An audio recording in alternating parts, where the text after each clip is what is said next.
Allahu Allahu Allahu Allah Allahu Allahu Allahu Allah.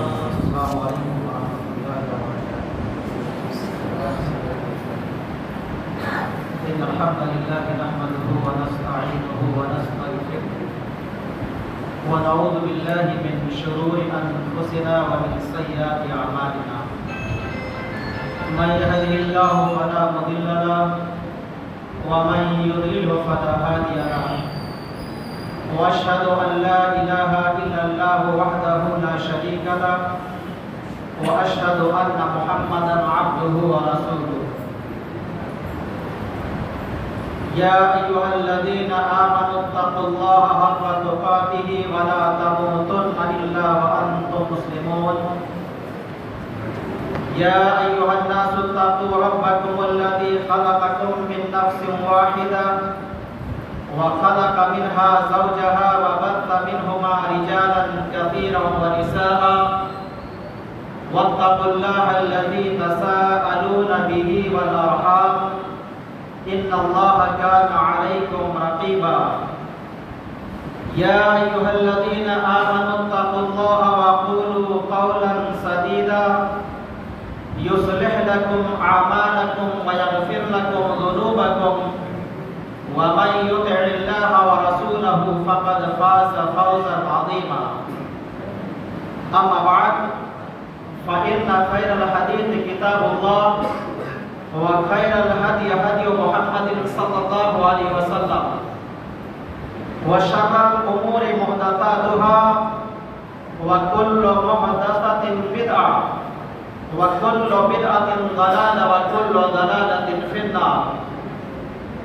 أعوذ بالله من الشيطان الرجيم. بسم الله الرحمن الرحيم.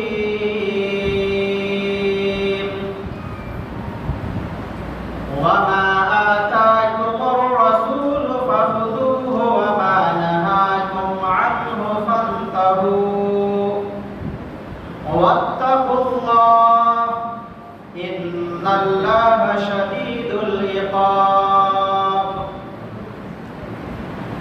ہر قسم کی تعریف و توصیف، کبریائی، بڑائی و بزرگی اسی اللہ وحدہ لا شریک خالق کائنات مالک ارض و سماوات کی لائق و زیبا و سزاوار ہے، جس نے ہمیں اور آپ کو اس دار فانی کے اندر اشرف المخلوقات بنا کر پیدا فرمایا.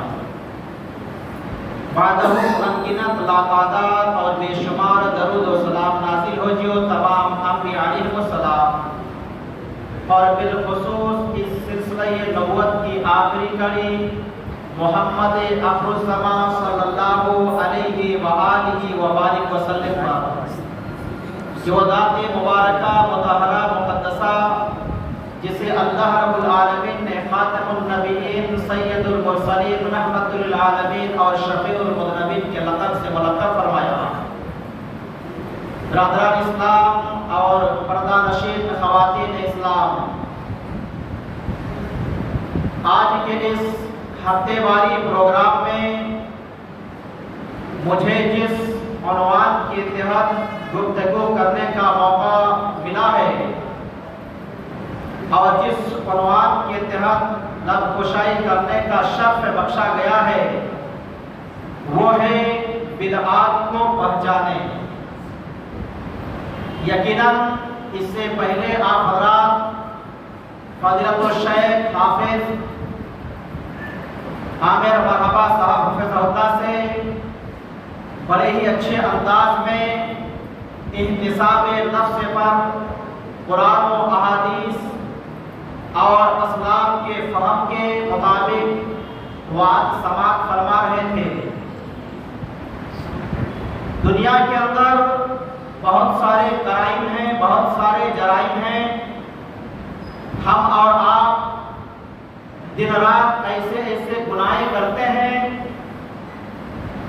اور ایسے ایسے معصیات کا ارتکاب کرتے ہیں اور ان ساری چیزوں کی ارتکاب کرنے کے بعد ہمارے کانوں تک جو نہیں رہتی ہیں پر علامہ اقبال کا وہ شعر یاد آ جاتا ہے کہ ودا میں تم و نصارا تو تمدن میں منود، یہ وہ مسلمان ہیں جنہیں دیکھ کے شرمائے یہود۔ برادران اسلام و خواتین قابل احترام، ہم صرف نام کے ہی مسلمان یا نام کے ہی اہل حدیث نہیں، بلکہ اگر ہم اور آپ اسلام کے ماننے والے ہیں تو حقیقی معنوں میں اسلام کے صحیح اسلام کے ماننے والے اور اصلی اور پکے وہ سچے مسلمان وہ مومن کو ہی اہل حدیث کہا جاتا ہے۔ یعنی اسلام یہ ہے کہ اللہ اور اس کے رسول صلی اللہ علیہ وسلم کی پوری طریقے سے اتباع و پیروی کی جائے، اور اہل حدیث بھی در حقیقت اسی کا نام ہے کہ یہ بھی قرآن اور احادیث کے مطابق عمل کرنے والا، اپنے عقائد کو اسی کے مطابق ڈھالنے والا، اپنی زندگی کو اسی کے بتائے ہوئے طریقے پر گزارنے والا ہوتا ہے۔ اسلام کسے کہتے ہیں بارہا آپ نے سنا ہے، چونکہ آج میرا موضوع ہے بدعات کو پہچانے، تو ایک مسلمان ایک اسلام کا نام لینے والا جتنے بھی قسم کے گناہیں کرتا ہے، جتنے بھی قسم کے جرائم کرتا ہے، ان تمام جرائم اور کرائم میں سب سے بڑا جرم شرک ہے، اور اس کے بعد بدعت کا ارتکاب کرنا ہے۔ کیونکہ ایک مسلمان زندگی بھر ہر قسم کے نیک اعمال کرتے رہے، کبھی بھی اس سے کوئی گناہ سرزد نہ ہو، لیکن اگر کبھی ان میں سے ایک صرف کام سرزد کر جائے، ایک جرم ان سے سرزد ہو جائے، اور وہ جرم کیا ہے؟ شرک کا۔ سارے قسم کے نیک اعمال کرے لیکن تھوڑا سا اگر شرک کا ارتکاب کر لے تو سارے اعمال پہ پانی پھر جائے گا، اور وہ انسان کبھی بھی جنت میں نہیں بلکہ ہمیشہ جہنم میں چلا جائے گا۔ بالکل اسی طریقے سے اللہ کے توحید کے مقابلے میں جیسے شرک سب سے بڑا جرم ہے، اسی طریقے سے اس کے بعد جو سب سے بڑا جرم ہے وہ بدعت کا ہے، جو نبی رحمت صلی اللہ علیہ وسلم کے سنت کے مقابلے میں ارتکاب کیا جاتا ہے۔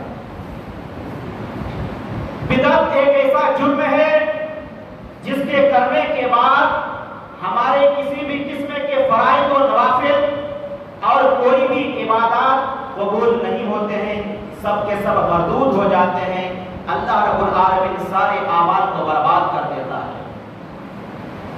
نبی رحمت صلی اللہ علیہ وسلم کی حدیث بخاری شریف کی بارہ آپ نے سنا ہوگا کہ جب کل قیامت کے دن امت محمدیہ صلی اللہ علیہ وسلم کو فرشتے ایک کے بعد ایک حوض کوثر کے پاس لے کے جائیں گے تاکہ نبی رحمت صلی اللہ علیہ وسلم اپنے ہاتھوں سے اس کو پانی پلائیں، تو اس وقت فرشتے کہیں گے اے اللہ کے رسول صلی اللہ علیہ وسلم،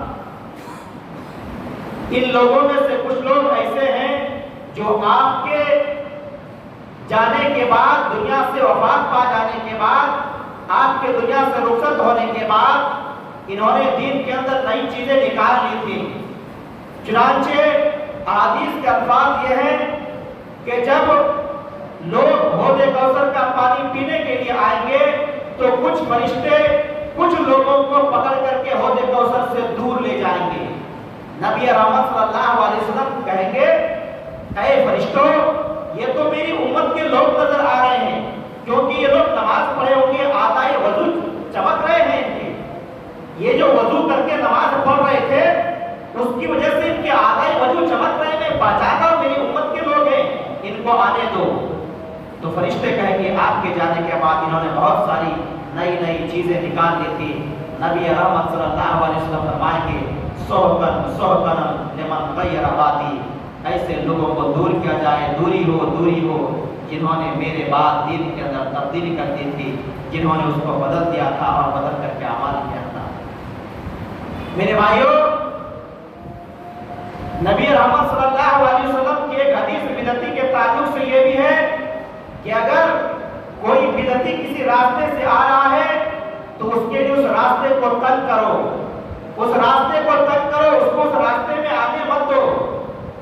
عبداللہ بن عمر رضی اللہ تعالیٰ عنہ کی ایک حدیث ترمذی اور ابو داؤد کے اندر ہے کہ آخری زمانے میں جب وہ نابینا ہو گئے تھے تو انہیں نافع رحمۃ اللہ علیہ ان کے شاگرد لے کر کے پھرتے تھے۔ چنانچہ ایک مرتبہ کا واقعہ ہے کہ کسی مسجد میں اذان ہو گئی، نافع رحمۃ اللہ علیہ ان کو لے کر کے مسجد کے اندر داخل ہوتے ہیں۔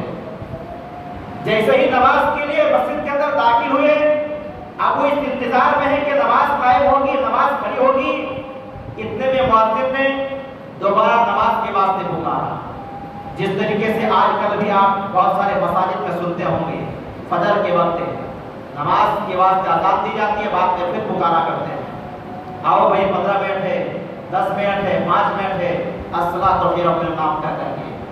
عبداللہ بن عمر رضی اللہ تعالیٰ عنہ جب دیکھا کہ اذان ہونے کے بعد پھر مؤذن دوبارہ نماز کے واسطے اعلان کر رہا ہے، آواز لگا رہا ہے، نافع رحمۃ اللہ علیہ سے کہا مجھ کو جلدی سے بدعتی کے مسجد سے نکالو۔ نبی کریم صلی اللہ علیہ وسلم کے زمانے میں اذان ہوتی تھی، اس کے بعد نماز ہوتی تھی، بس اذان ہی نماز کا اعلان ہے، اس کے بعد کسی قسم کا اعلان نہیں ہوتا تھا، اب مجھ کو یہاں سے نکال دو۔ تو کتنے سخت تھے صحابہ اکرام، کتنے سخت تھے صحابہ اکرام۔ بدعت کس کو کہتے ہیں؟ بدعت کا خلاصہ بتا دیا جائے، جو تمام مسالک کے علماء اکرام کرتے ہیں، دین کے اندر نئی نکالی گئی چیز۔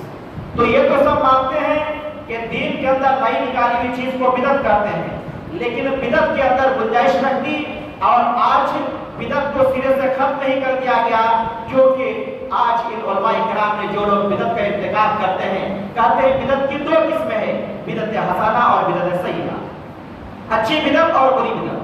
اور یہ اچھی بدعت اور بری بدعت کی قسمیں نکال کر کے اب ان لوگوں نے ایسے امور انجام دینا شروع کر دیا جس کا کتاب و سنت سے دور دور تک کا واسطہ نہیں ہے۔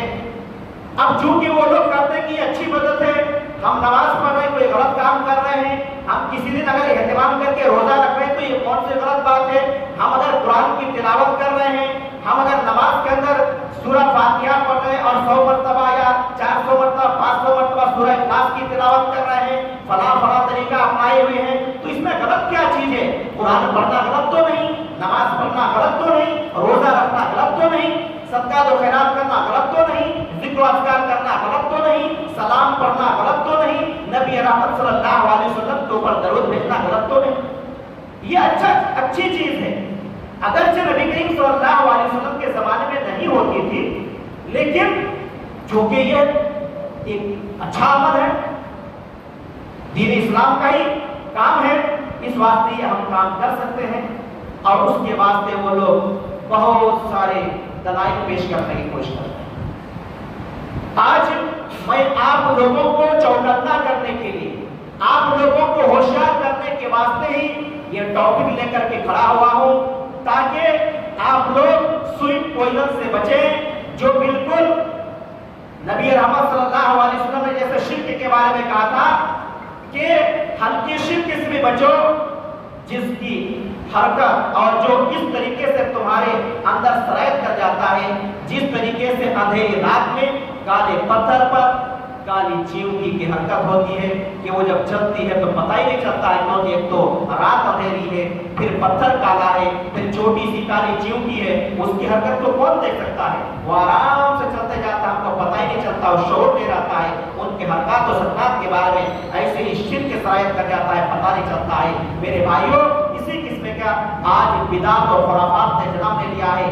بدعت مسلم معاشرے کے اندر ایسے سرایت کر جا رہا ہے کہ ہم لاشعوری طور پر اس کے اندر ملوث ہو جا رہے ہیں، کیونکہ بدعت کو جو ایجاد کرنے والے ہیں وہ علماء کرام اس انداز میں اس کی تشریح کرتے ہیں کہ ہم بھی کبھی کنفیوز ہو جاتے ہیں اور ہم اس پر عمل کرنے پر مجبور ہو جاتے ہیں۔ میرے کسی بھائی نے ایک ویڈیو بھیجا تھا کچھ دن پہلے، تو اس نے اس لیے بھیجا کیونکہ اس ویڈیو کے اندر یہ جو میلاد النبی کیا جا رہا ہے یا اس سلسلے میں اور بہت سارے بدعات کیے جاتے ہیں، اس کو صحیح ثابت کرنے کے واسطے انہوں نے بدعت حسنہ کا ایک سائن بورڈ لگا دیا اور ساتھ ہی ساتھ غلط طریقے سے اس طریقے سے تعویل کرنے لگے اور ایسے تشریح کرنے لگے کہ ایک کم علم آدمی کب علم مسلمان مرد اور عورت اس کے بہکاوے میں آ جائیں گے اور اس کو صحیح سمجھ کر کے اسی طریقے سے عمل کرنے لگیں گے۔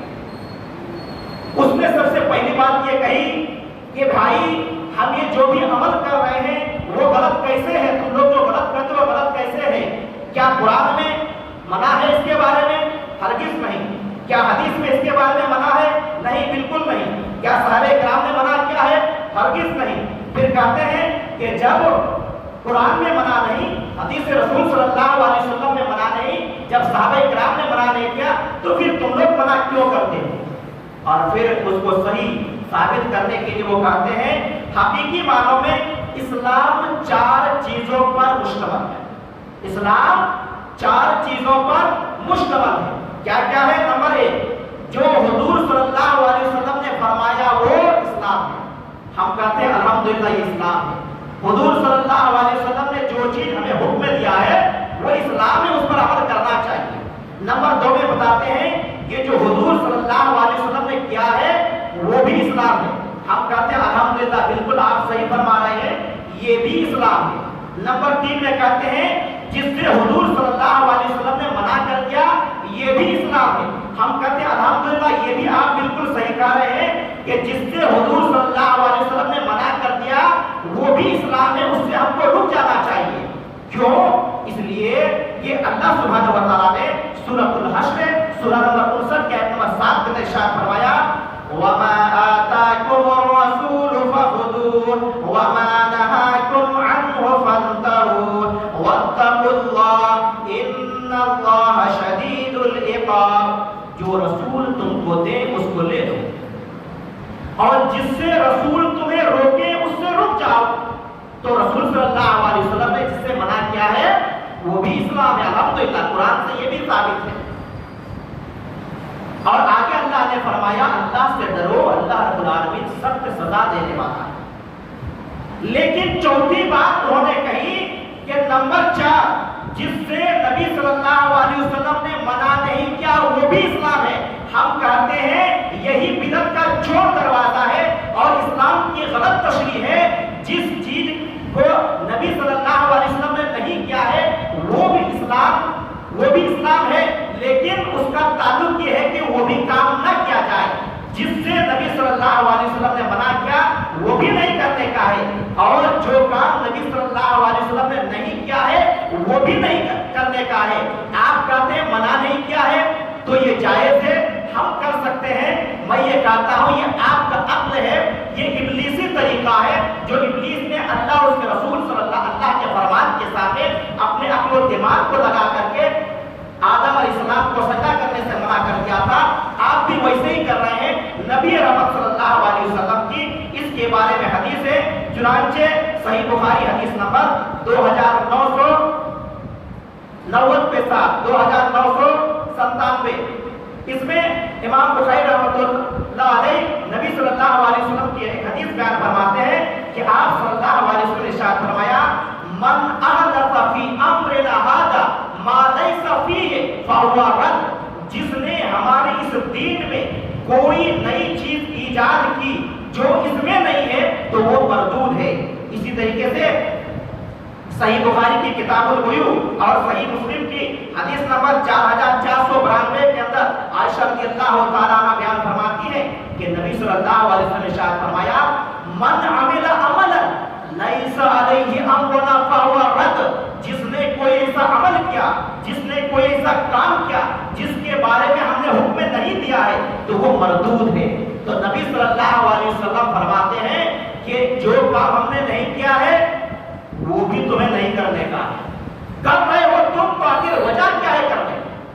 تم یہ جو کام کر رہے ہو تو وجہ کیا ہے کرنے کی؟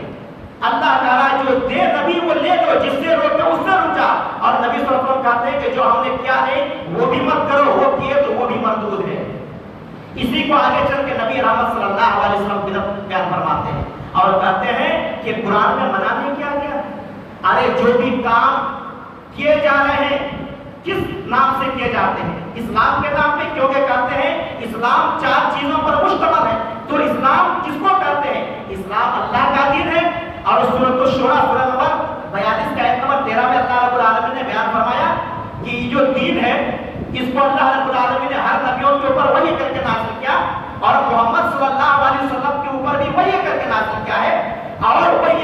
چیز قرآن اور حدیث کے اندر موجود ہے. اور نبی رحمت صلی اللہ علیہ وسلم کے اوپر جو قرآن نازل کیا، اللہ رب العالمین نے نبی صلی اللہ علیہ وسلم سے بھی یہ کہا کہ آپ کی طرف جو وحی کیا گیا اسی کی آپ اتباع اور پیروی کیجیے. اسی طریقے سے سارے دنیا کے انسانوں کو مخاطب کر کے اللہ رب العالمین نے فرمایا سورہ اعراف سورہ نمبر 7 کے آیت نمبر 3 میں کہ تمہارے رب کی طرف سے تمہاری جانب جو چیز نازل کی گئی ہے اس کی اتباع اور پیروی کرو، اور اس کو چھوڑ کر کسی اولیاء کی اتباع اور پیروی مت کرو تو تھوڑی ہی نصیحت حاصل کر رہے ہو. تو اللہ رب العالمین تو ہمیں کہا ہے کہ تمہارے رب کی طرف سے جو چیز نازل کی گئی ہے اس کی اتباع اور پیروی کرو، اس کو چھوڑ کر کسی اولیاء اور سرپرست کی اتباع اور پیروی مت کرو. اسی طریقے سے یہ جو دین اسلام ہے اللہ نے وحی کر کے نازل کیا، قرآن اور حدیث کے اندر موجود ہے. تو اللہ رب العالمین سورہ الشورى سورہ نمبر 42 کی آیت نمبر 21 کے اندر ارشاد فرماتا ہے ان لوگوں کے بارے میں، ایسے لوگوں کے بارے میں جو کہتے ہیں اللہ نے منع نہیں کیا. بھائی اللہ کہہ رہا ہے ہم نے دین نازل کیا، دین اسلام کے مطابق عمل کرو، اور دین ہم نے وحی کے ذریعے سے نازل کیا، وہ دین قرآن اور حدیث کے اندر موجود ہے. اب بتائیے اللہ نے جو کام کرنے کا حکم دیا وہ قرآن میں موجود ہے تو وہ دین ہے. آج اگر کوئی آدمی ایسا عمل کر رہے ہیں جس کا ثبوت قرآن اور حدیث میں نہیں ہے تو بتائیے وہ کام کرنے کی اجازت اللہ نے دی؟ نہیں دی. کیونکہ اللہ اگر اجازت دیتا تو وہ قرآن کے اندر موجود ہوتا. وہ نبی صلی اللہ علیہ وسلم نے کرنے کا حکم دیا؟ نہیں. اگر نبی صلی اللہ علیہ وسلم کرنے کا حکم دیتا تو حدیث کے اندر موجود ہوتا. تو یہاں موجود نہیں ہے، اس کا مطلب یہ کام کرنے کا حکم اللہ نے نہیں دیا. اللہ رب العالمین سورۃ الشورى سورہ نمبر 42 کے آیت نمبر 21 کا ارشاد فرماتا ہے ایسے لوگوں کے بارے میں کہ ہم نے جو کام کرنے کا حکم نہیں دیا، جس کی اجازت نہیں دی، تم وہ کام کر رہے ہو، اس کو دین سمجھ رہے ہو. سوال یہ پیدا ہوتا ہے کہ دین بنانے والا اللہ ہے اور اللہ نے دین کو وحی کے ذریعے سے نازل ہوا، وہ قرآن حدیث کے اندر موجود ہے. تم جو عمل کر رہے ہو یہ قرآن حدیث کے اندر نہیں ہے، اللہ نے اجازت نہیں دی ہے، اور پھر بھی تم اس کو دین کہتے ہو. تو یہ دین کس نے بنایا؟ دین بنانے والا تو اللہ ہے. تم اس کو دین کہتے ہو جس کا ثبوت قرآن حدیث میں نہیں. تو یہ دین تمہیں کس نے بنا کے دیا؟ کیا تم یہ دعویٰ کرتے ہو کہ اللہ کے مقابل میں کوئی اللہ کا شریک ساجی اور پارٹنر ہے اور اس نے دین بنا کے دیا ہے؟ ارے ظالمو، اللہ نے فیصلہ کیا ہے کہ قیامت کے دن حساب و کتاب لے گا. اگر یہ فیصلے کے دن کے بارے میں یہ بات طے نہ ہوئی ہوتی تو جس وقت یہ جرم کر رہے ہیں اسی وقت ہم ان کے درمیان فیصلہ کر دیتے. اللہ سبحانہ فرماتا ہے ام لہم شرکاء، کیا ان کے لیے کوئی اللہ کے شریک ہیں؟ شرعوا لہم من الدین، جنہوں نے ان کے لیے ایسا دین بنا کے دیا ہے ما لم یعلم بہ اللہ، جس کی اجازت اللہ نے نہیں دی. تو آپ بتائیے بدعت کرنے والے کہ جو عمل کر رہے ہو کہتے ہو قرآن میں منع کیا کیا؟ سوال یہ پیدا ہوتا ہے کہ قرآن میں اجازت دی ہے کیا؟ اگر اجازت نہیں دی ہے تو اللہ کہا کہ یہی منع ہے. اور پھر نبی صلی اللہ علیہ وسلم کہہ رہے ہیں کہ جس چیز کے بارے میں ہم نے حکم نہیں دیا ویسا اگر کوئی کام کر رہا ہے تو مردود ہے. پھر آپ کرتے جا رہے ہیں اور کہہ رہے ہیں کہ یہ کام کرنا صحیح ہے. آگے کہتے ہیں کہ قرآن اور حدیث میں جس چیز کو حرام قرار دیا گیا ہے وہی حرام ہے، اور جس کو حلال کہا ہے وہی حلال ہے. ساتھ ہی ساتھ یہ کہتے ہیں کہ جائز اور حلال چیز کے بارے میں ایک وسیع پلیٹ فارم ہے، وہ آپ کر سکتے ہیں. حرام چیزوں کے بارے میں دلیل کی ضرورت ہے، حلال چیز کے بارے میں دلیل کی ضرورت نہیں. جائز کام کرنے کے بارے میں دلیل کی ضرورت نہیں، حرام کے بارے میں دلیل کی ضرورت ہے. جبکہ نبی صلی اللہ علیہ وسلم ارشاد فرماتے ہیں صحیح بخاری حدیث نمبر 2051، نبی صلی اللہ علیہ وسلم ارشاد فرمایا ان الحلال بین، اب حلال و بین، حلال واضح ہے، واضح کر دی گئی ہے، اور حرام بھی واضح کر دی گئی ہے. وہ بینہما مشتبہہ، اور اس کے بیچ میں شبہ والی چیز ہے جس کے بارے میں حلال بھی نہیں کہا گیا اور حرام بھی نہیں کہا گیا. آگے نبی صلی اللہ علیہ وسلم فرماتے ہیں کہ جنہوں نے اس شبہ والی چیز سے اپنے آپ کو بچا لیا اس نے اپنے دین اور عزت کی حفاظت کر لی، اور جو شبہ والی چیز میں پڑ گیا وہ حرام کے اندر پڑ گیا. آپ کہتے ہیں کہ حلال اور جائز چیز کے بارے میں پوچھا نہیں جائے گا، دلیل نہیں پوچھی جائے گی. اور حلال کا میدان کیا بہت وسیع ہے. کیا حلال چیزوں کے بعد آگے وہ یہ بھی بات کرتے ہیں کہ دیکھیے مثال دیتے ہیں کہ قرآن کے اندر دیکھیے ہم بھی کہیں پہ جاتے ہیں بہت ساری جگہوں پہ سیر و تفریح کرتے ہیں تو کہیں یہ لکھا ہوا آتا ہے پروہیبیٹڈ ایریا. تو جہاں پروہیبیٹڈ ایریا لکھا جاتا ہے اس ایریا میں جانا منع ہے, باقی ہر جگہ جا سکتے ہیں. اسی طریقے سے قرآن اور حدیث میں جو چیز حرام بتائی گئی ہے بس وہ حرام میں کام نہیں کرنا, باقی سارے کام کر سکتے ہیں, باقی سارا کام کر سکتے ہیں. جبکہ دیکھیے نبی صلی اللہ علیہ وسلم نے اتنے واضح انداز میں اسلام کو واضح طور پر امت محمدیہ صلی اللہ علیہ وسلم کے اوپر پیش کیا ہے کہ اگر قرآن اور حدیث کا صحیح طریقے سے مطالعہ کیا جائے, اس کو پڑھا جائے تو معلوم یہ ہوگا کہ اسلام نہایت ہی مہذب دین ہے, یہ امن و شانتی و سلامتی والا دین ہے. اس کی کوئی بھی بات ایسی نہیں ہے جو کلیئر اور واضح نہیں ہے, اس کے کسی بھی بات میں اشکال اور کنفیوژن نہیں ہے. قرآن اور حدیث کو چھوڑنے کی وجہ سے, کتاب و سنت سے انحراف کی وجہ سے ہی اشکالات ہوتے ہیں. چنانچہ معجم الکبیر بن طبرانی, امام طبرانی رحمۃ اللہ علیہ کی حدیث کی کتاب ہے معجم کبیر, حدیث نمبر 1647 ہے. غور سے سنیے گا یہ حدیث, مجھ کو ایسا لگ رہا ہے کہ یہ حدیث ابھی تک شاید آپ لوگ نہیں سنے ہوں گے. اور بدعت کے خلاف اتنی جامع گواہی ہے کہ اگر حقیقی معنوں پہ اس پر غور کیا جائے تو ہر انسان بدعت کو فوراً ترک کرنے کا چھوڑ دے گا. ابو جہل رضی اللہ تعالیٰ عنہ کہتے ہیں ترکنا رسول اللہ صلی اللہ علیہ وسلم, رسول اللہ صلی اللہ علیہ وسلم نے ہمیں ایسے حال میں چھوڑا, ما قائد یقلب جناحہ فی الہوا الا وہو یذکر منہ علما, کہ ہوا میں اڑنے والے جتنے بھی پرندے ہیں اللہ کے نبی کریم صلی اللہ علیہ وسلم نے ہمیں اس کے بارے میں بھی علم دے دیا ہے, اس کے بارے میں بھی علم دینے سے چھوڑے نہیں. اور اس کے بعد آگے کہتے ہیں کہ نبی کریم صلی اللہ علیہ وسلم نے ارشاد فرمایا ما بقی شیء یقرب من الجنہ ویبعد من النار الا وقد بین لکم. سنو اے میرے صحابیوں سنو, اور اس کے ذریعے سے امت محمدیہ صلی اللہ علیہ وسلم سب سنو, ما بقی شیء, کوئی بھی ایسی چیز باقی نہیں ہے, یقرب من الجنہ, جو جنت کے قریب لے جاتی ہو, ویبعد من النار, اور جہنم سے دور لے کے جاتی ہو, الا وقد بین لکم, مگر یہ کہ وہ ساری کی ساری چیزیں تمہارے سامنے واضح کر دی گئی ہیں. حدیث رسول صلی اللہ علیہ وسلم میں کیا حکم دیا گیا, کیا فرمایا نبی صلی اللہ علیہ وسلم کہ جنت میں لے جانے والے جتنے بھی اعمال ہیں ہر چیز کی وضاحت کر دی گئی, کوئی بھی چیز باقی نہیں ہے. آج جو بھی نیک اعمال کرتے ہیں اور نیک اعمال کے نام پہ جو بدعت و خرافات سر انجام دے رہے ہیں, کہتے ہیں یہ کرنے سے اتنا ثواب اتنا ثواب, بھائی ثواب کمائیں گے تبھی تو جنت میں جائیں گے. اللہ کے نبی تو فرما رہے ہیں ثواب والے کوئی بھی چیز جو جنت کے قریب کرنے والے ہو ہم نے باقی نہیں چھوڑا ہے, جہنم سے دور ہٹنے والے بھی کوئی چیز ہم نے باقی نہیں چھوڑا ہے. تو پھر یہ اعمال کر کے تم کرتے ہو کہ اس کے اتنے ثواب ہیں, تو اس کا مطلب یہ جنت کے قریب کرنے والی چیز ہے. جنت کے اگر قریب کرنے والی یہ چیز ہے, اس سے اجر و ثواب ملتا ہے. سوال یہ پیدا ہوتا ہے کہ نبی صلی اللہ علیہ وسلم نے اس کی وضاحت کیوں نہیں کی, جبکہ آپ صلی اللہ علیہ وسلم فرماتے ہیں کہ جنت کے قریب جانے والے سارے اعمال ہم نے بتا دیا.